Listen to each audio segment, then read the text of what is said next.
বিল গেটসের যদি কোনো একটা শার্ট $300 বেশি কেউ দেখাইতে পারে, ওর জুতা আমার গাল। $300 উপরে কোনো শার্ট নাই ওর। কিন্তু এই নূরবাগে এরকম লোক পাওয়া যাবে, নাম বলবো না, চিনি আমি, যার একটা গেঞ্জির দাম, গেঞ্জির হাতা কাটা গেঞ্জির দাম সিঙ্গাপুরি ডলারে $1,500। বলেন ডেলি 5 বেলা কে ডাকে? কে? আরে জোরে বলেন।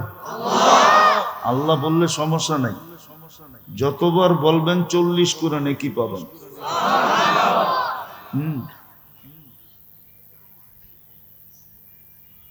আর ইমাম বুখারী রহমতুল্লাহ আলাইহি লেখছেন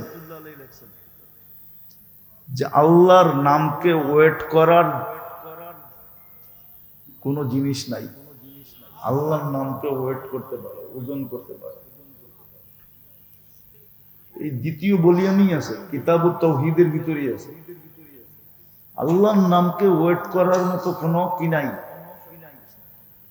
কোনো দাড়ি নাই, কোনো পাল্লা নাই, কোনো বাটকারা নাই। আল্লাহ বানানি নাই, আল্লাহর নামকে কেউ ওয়েট করবে? এই জন্য আল্লাহ বললে সমস্যা নাই, 40 নেকি পাবেন। দোয়া করতে থাকেন, আল্লাহ সারা জীবনে একবার আল্লাহ বলা আপনি কবুল করে নেন। যদি একবার কবুল হলো, একবার, ইনশাআল্লাহ দেখা হবে। সমগ্র সৃষ্টি দিয়েও এটাকে ওজন করা সম্ভব হবে না। আল্লাহ নামটা কার? কি রাখছে? আল্লাহ নিজের নাম কি রাখছে? আল্লাহ। ওই আল্লাহ ডাকে, ঠিক না? চিনেন তো আল্লাহরে? চিনেন তো? কে? যিনি আমাদেরকে অস্তিত্ব দিচ্ছেন, ঠিক না? যিনি আমাদেরকে 24 ঘন্টা লালন পালন করেন, যিনি আমাদেরকে 24 ঘন্টা সুরক্ষা দেন। হায় হায় হায়, যার আমরা প্রত্যেক শ্বাসে শ্বাসে মুখাপেক্ষী, মুহতাজ, আনতুমুল ফুকারা।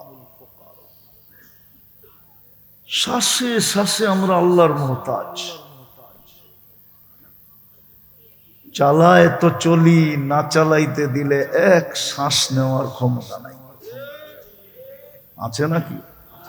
বিশ্বাস করেন না করেন না? না, মনে হয় মনের থেকে করে না, ঠিক না? যুবক তো যৌবনের বাহাদুরির কারণে করে না। ও বলে আমার যৌবন আছে, যৌবনের বাহাদুরির কারণে এই কথাটা বিশ্বাস করে না যে শ্বাসে শ্বাসে আল্লাহর মুহতাজ। টাকাওয়ালা টাকার বাহাদুরির কারণে করে না, পদালা পদের বাহাদুরির কারণে করে না, আধিপত্যওয়ালা আধিপত্যের বাহাদুরির কারণে করে না। কসম খোদার, যতটুকু করা দরকার অতটুকু করে না। যদি করতো তাহলে ওই আল্লাহ ডাকে 5 বার, মসজিদ ভরা না খালি, বাহিরে বেশি না ভিতরে বেশি? কয় গুণ বেশি? কত গুণ বলেন না? 90 গুণ বাহিরে বেশি,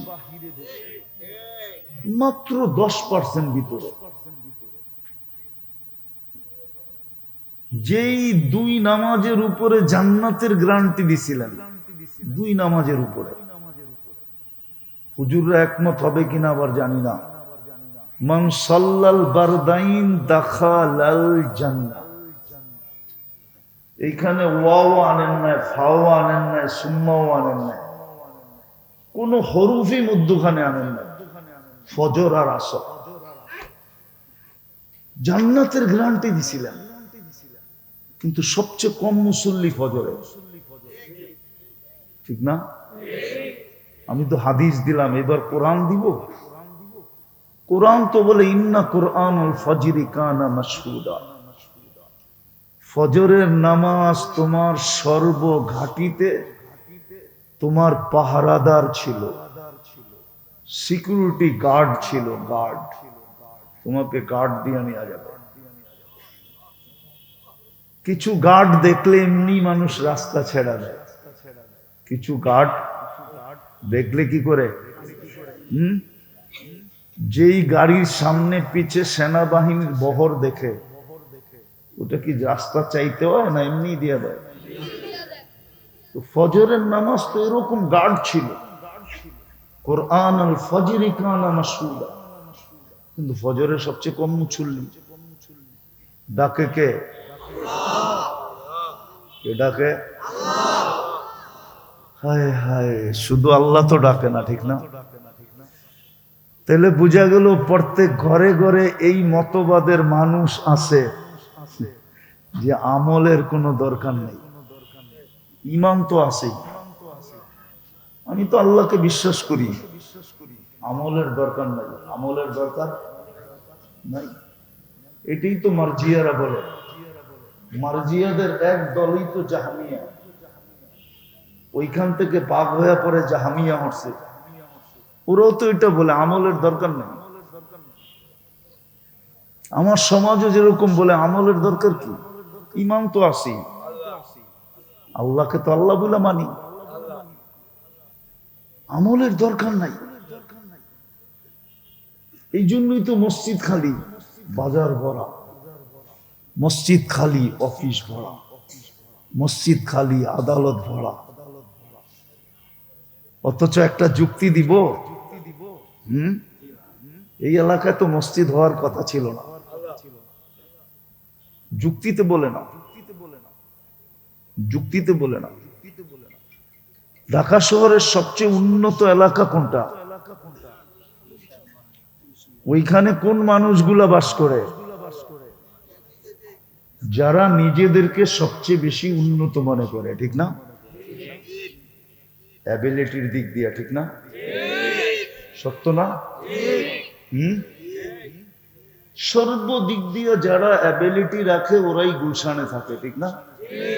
আচ্ছা, আল্লাহ মনে হয় গরিব, ঠিক না? আল্লাহ তো বলতে পারতো যে একটা মসজিদ, আজাদ মসজিদ দিয়া দিছি গুলশানে, দরকার হলে আরেকটা বানালো, আমার বাড়িটাও উন্নত সোসাইটিতে থাকুক, খিলগার মতো জায়গায় আমার বাড়ি দিব কেন? এটা আল্লাহর বাড়ি না? এটা কার ঘর? মসজিদ কার ঘর? আপনি আমাকে যুক্তি দিয়ে বোঝান, এই এলাকায় তো মসজিদ হওয়ার কথা ছিল না, মসজিদ হওয়ার কথা ছিল উন্নত এলাকায়। আল্লাহর চেয়ে উন্নত কে? আল্লাহর চেয়ে টপে কে? আল্লাহর চেয়ে বড় ধনী কে? আল্লাহর চেয়ে বড় শক্তিশালী কে? আল্লাহ তো অল ইন অল, সবচেয়ে পাওয়ারফুল। উনি কেন মসজিদটা খিলগায় দিল? উনি কেন মসজিদটা প্রত্যেক মহল্লায় মহল্লায় দিল? ওনার ঘরটা কেন দিল? উনি আমাদের দিকে চেয়ে দিছিলেন, আমাদের দিকে। এই জন্যই তো আল্লাহ কোরআনে বলছিলেন, মা গররাকা বিরাব্বিকাল কারীম, তোর দিকে তাকায় এত দয়া করলাম, তারপরও তুই আমার থেকে দূরে চলে গেলি। মা গররাকা বিরাব্বিকাল কারীম, আমার মতো দয়ালু রব থেকে তোকে দূরে সরাইল কে? তারপরও আমি ডাকতেছি, তুই আসিস না। ইমাম বুখারী রহমতুল্লাহ আলাইহি সর্বশেষ বাব দ্বারা, অধ্যায় দ্বারা, সর্বশেষ হাদিস দ্বারা আমাদেরকে দুটা জিনিস বুঝাইতে চাইতেছিলেন।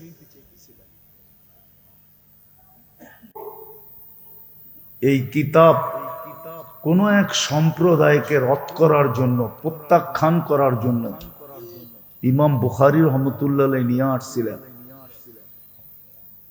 কিন্তু উনি দুইজনকে প্রত্যাখ্যান করতে চাইছেন, আবার একটা জিনিসকে প্রমাণ করতে চাইছেন। দুটা জিনিসকে উনি প্রমাণ করতে চাইছেন, আর দুই সম্প্রদায়কে উনি ডিনাই করতে চাইছেন, রদ করতে চাইছেন। বললাম না, যদিও নামকরণ হিসাবে আমাদের দেশে নাই, কিন্তু প্রত্যেক ঘরে ঘরে এই মতবাদের লোক আছে, নারী আছে, পুরুষ আছে, যুবক আছে, বৃদ্ধ আছে, শিক্ষিত আছে, অশিক্ষিত আছে। ধনী আছে, গরিব আছে, শাসক আছে, শাসিত আছে, পদস্থ আছে, পদহীন আছে, প্রত্যেক শ্রেণীর মানুষ আছে যারা আমলের প্রয়োজন মনে করে না। বলে আমলের প্রয়োজন নাই, প্রমাণ দিলাম আমি।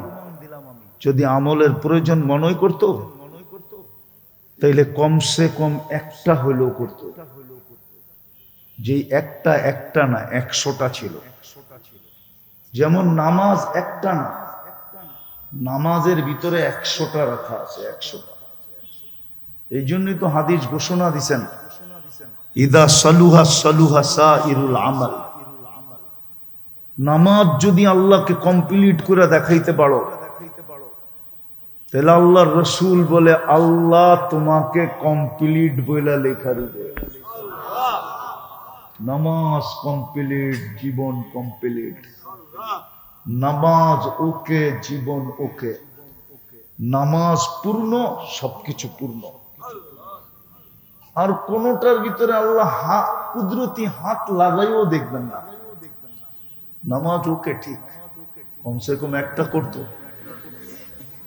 কিন্তু সবচেয়ে বেশি দেখা যায় দুর্বলতা এখানেই আমাদের, নামাজের প্রয়োজন মনে করে না। যদিও কে ডাকে? কে ডাকে? আরে বলেন না, কে ডাকে? যার আমরা শ্বাসে শ্বাসে মুখাপেক্ষী। শুধু আল্লাহ ডাকে না, যিনি 99টা পদের মালিক ডাকে। 99টা আমাদেরকে জানায়া দিছেন, এমনি তো আল্লাহ অগণিত পদের মালিক। আমাদেরকে 99 পদের মালিক ডাকে।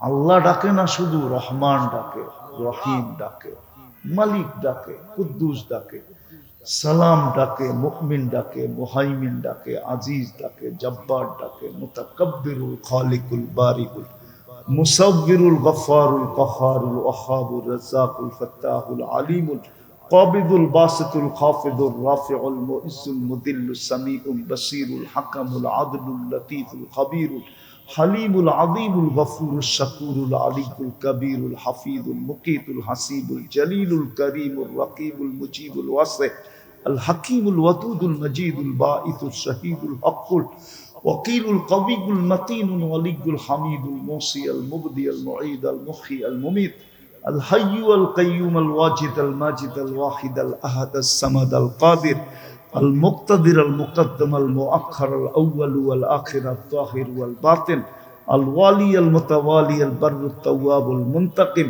العفو الرؤوف مالك الملك ذا الجلال والإكرام المقسط والجامع والغني والمغني المانع الدار النافع النور الهادي البديع والباقي الوارث والرشيد الصبور جل جلاله 99 পদের মালিক আল্লাহ। তারপরও 90 জন প্রয়োজন মনে করে না। কিন্তু ইমাম বুখারী রহমতুল্লাহ আলাইহি বুঝাইতে চাইতেছেন, বড় প্রয়োজন হবে। ওয়ানাযাউ মাওয়াজিনাল কিসতা লিয়াউমিল কিয়ামা। হ্যাঁ, বড় প্রয়োজন হবে। কেননা তোমাকে মাপাই হবে আমলের পাল্লা দিয়া।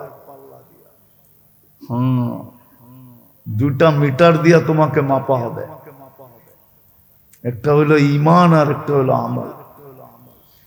ঈমানের ভিতরে কেমন ঈমান, ওটাই বলে দিয়েছেন তাওহীদ ওয়ালা ঈমান। এক সময় ছিল মানুষ তাওহীদ শিখতো, এখন মানুষ তাওহীদ শিখে না। এক সময় তাওহীদের চর্চা হইতো, প্রত্যেক জায়গায় জায়গায় হালকা হইতো, প্রত্যেক মসজিদে মসজিদে এটার তালিম হতো, তাওহীদের তালিম। কেননা শুধু ঈমান চান না, তাওহীদ ওয়ালা ঈমান চান। ঈমান শুধু চান না, তাওহীদ ওয়ালা। মাত্রাও চান না, মাত্রা বিন্দু হোক, জাররা হোক, জাররা। কিন্তু যদি ঈমান তাওহীদ ওয়ালা হয় আর বিন্দু হয়, তাহলে আমি একটা হাদিস দিতেছি, দুইটা হাদিস, হাদিসে কুদসি। আল্লাহ বলে, যদি তোমার গুনাহ দ্বারা যদি সৌরজগৎ ভরে গেল, ওয়ালাউ বালাগাত দুনুবুকা ইনানাস সামা ওয়া মা আশরাকতা বিহি, গুনাহ দ্বারা সৌরজগৎ ঘোরা গেল। এখন তো আপনাদেরকে আবার আমার সৌরজগৎ পড়াইতে হবে, সময় তো নাই সৌরজগৎ পড়াবো, যে সৌরজগৎটা কত বড়। আমরা তো জানি না সৌরজগৎ কত বড়, প্রথম আকাশের নিচটা কত বড় এটা আমরা জানি না। একটা ধারণা দিতেছি, আমাদের দুনিয়াতে যেরকম মহাদেশ আছে, কয়টা কয়টা এখন 7টা না 8টা? 7টা, ঠিক না? প্রথম আকাশের নিচে মহাদেশ আছে 100 কোটি। এটাকে বিজ্ঞানের ভাষায় সুপার ক্লাস্টার বলে। এই 100 কোটি মহাদেশ মিলা প্রথম আকাশের সামনে একটা বিন্দুর মতো ছোট। আল্লাহ বলে তোর গুনাহ দিয়ে যদি এই সৌরজগৎ ঘোরা যায়, আর যদি তোর তাওহীদ তোর কাছে হইল জাররা বরাবর,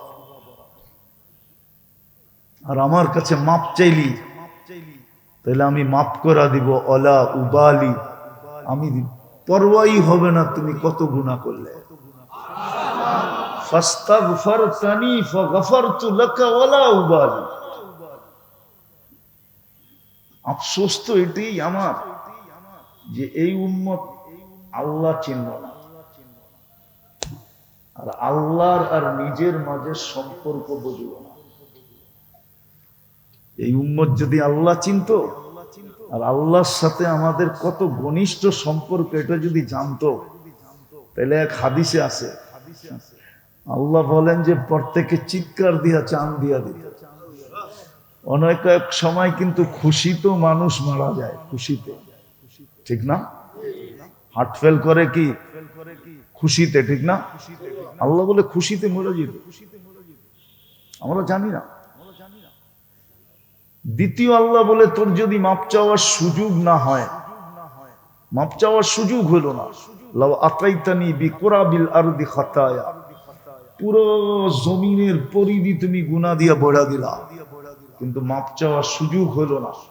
কিন্তু তাওহীদ আছে তোমার কাছে, অল্প হোক, লাউ আতাইতানি বিকুরাবিহা মাগফিরা, তো আমি দ্বিগুণ মাগফিরাত নিয়ে তোমার সাথে সাক্ষাৎ করব।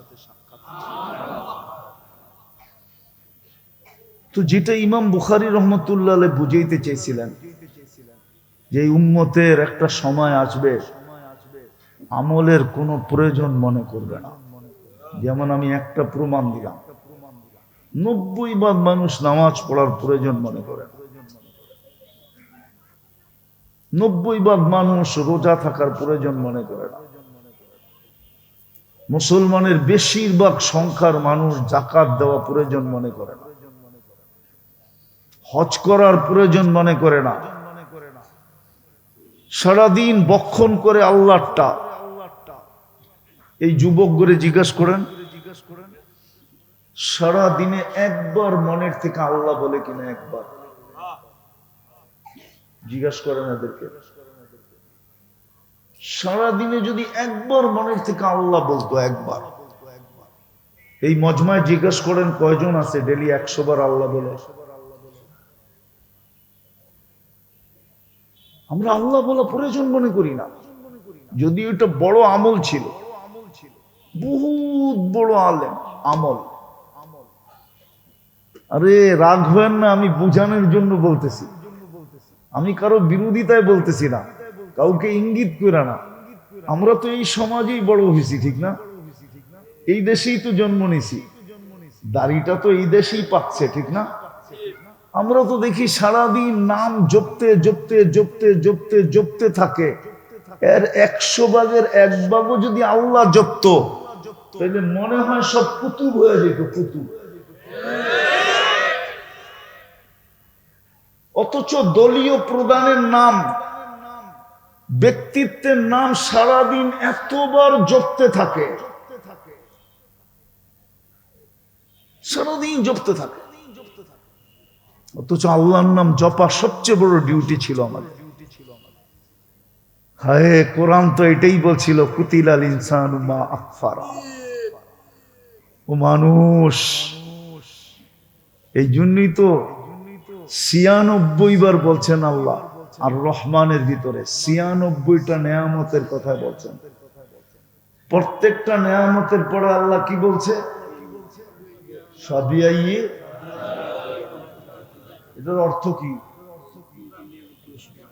এটার আমার কাছে আরেকটা অর্থ আছে, দেখি এটা মনে লাগে কিনা। আল্লাহ এক একটা নেয়ামত বলে বলছে, আমরা বলি আমার কোন কোন নেয়ামতকে অস্বীকার করবে। আমি এই তর্জমা মানি, কিন্তু আমি একটা তর্জমা আপনাদেরকে শোনাই। আল্লাহ যেন আমাদেরকে বুঝাইতে চাইতেছে, আমি 96টা নেয়ামত তোকে দিলাম, বল তুই আমাকে কি দিলি,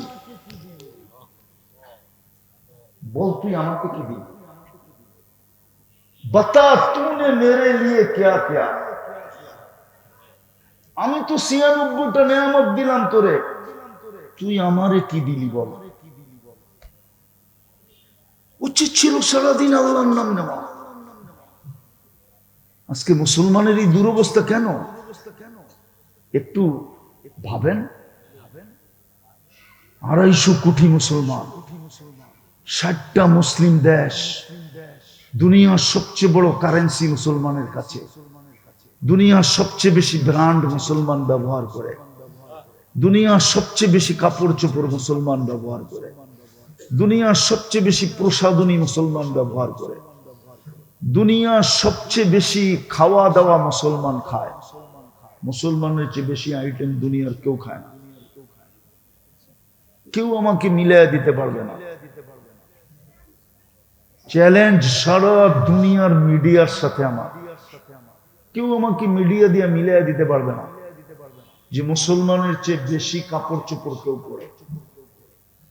আমি এই নূরবাগের মাদ্রাসার কমপ্লেক্সের ভিতরে বসে বলতেছি, আর নূরবাগ তো পুরাটাই শিক্ষিত, কেননা নূরবাগের মানুষের সামনে আমাদের শিক্ষার কোনো মূল্যই নেই। আমরা নিজেদেরকে শিক্ষিত মনে করি না। উনাদেরকে আমি জিজ্ঞেস করি, বিল গেটসের যদি কোনো একটা শার্ট $300 বেশি কেউ দেখাইতে পারে, ওর জুতা আমার গাল। $300 উপরে কোনো শার্ট নাই। কিন্তু এই নূরবাগে এরকম লোক পাওয়া যাবে, নাম বলবো না, চিনি আমি, যার একটা গেঞ্জির দাম, গেঞ্জির হাতা কাটা গেঞ্জির দাম সিঙ্গাপুরি ডলারে $1,500। আমরা চিনি, আমরা দুনিয়া ঘুরে বেড়াই, আমরা চিনি। মুসলমানের চেয়ে দামি জিনিস কেউ পড়ে না। তারপরও মুসলমান আজকে সারা দুনিয়া ঘৃণিত কেন, দীক্ষিত কেন, অবহেলিত কেন, লাঞ্ছিত কেন, বঞ্চিত কেন? এই দুরবস্থা কেন? যদি মুসলমানদের দুরবস্থা আমার যুবকরা না দেখতো, ওরা সারাদিন নেটে দেখতে থাকে যে ইসলাম মুসলমান মানি একটা কলঙ্ক। এই জন্য ও চুলের স্টাইল পাল্টায় ফেলছে, চুলের স্টাইল চেঞ্জ। ও জানে মুসলমান এটা একটা কলঙ্ক নাম, বিদায় আমি চুলের স্টাইলটা চেঞ্জ করে দেখি আমার মাথার থেকে কলঙ্কের তিলকটা আমি সরাইতে পারি কিনা। এই জন্য ওর পোশাক আশাক ভিন্ন, ওর চাল চলন ভিন্ন, আমাদের যুবতীদের চাল চলন ভিন্ন, আমার পুরো সমাজের চাল চলন ভিন্ন। নইলে যে উম্মতকে দাড়ি দিলেন জান্নাতে যাওয়ার জন্য, ওই উম্মত দাড়ি শেভ করে? এই উম্মতকে তো দাড়ি দিছে জান্নাতে যাওয়ার জন্য। আমি হাদিস দিতে পারি আপনাকে, যাকে আল্লাহ মুসলমানের ঘরে নিজে নির্বাচিত করলেন, আল্লাহ উম্মতে মুহাম্মদী বানাইলেন। বুঝা আমি শেষ জায়গায় চলে আসছি, জোশে জোশে অনেক লম্বা চলে গেছি। যদিও ডাক্তার এখানে বসে বড় বড় চোখ করে আমার দিকে দেখতেছে, আছে আপনাদের মজলিসে ডাক্তার আছে, বড় বড় চোখ করে দেখতেছে যে হুজুর তো লম্বা চলতেছে, অথচ একটু আগেও আমার রিপোর্ট চেক করে আসছে।